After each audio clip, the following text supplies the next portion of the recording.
Can you use Apple gift card at Toca Boca? Today we are going to talk about if you can use Apple gift card at Toca Boca. So, well, you can use Apple gift card at Toca Boca, but you have to redeem the card funds into, your Apple account, and then you have to use that account to pay for, whatever you purchase at the Toca Boca. So for that, you simply have to open up your, App Store in the app in your iOS device, and in App Store, you simply have to tap on your profile. After tapping on your profile, you will see this page here. You have to tap on redeem a gift card or code.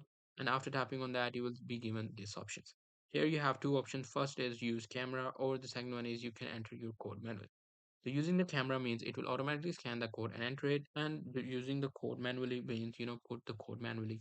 So after redeeming the card, you will have some funds into your Apple account. You simply have to go to your App Store, download Toca Boca app, or and you can buy or sell at the Toca Boca using the Apple Pay right here. So that's pretty much it. That's how you'll be able to do it. Hope you guys find this video helpful.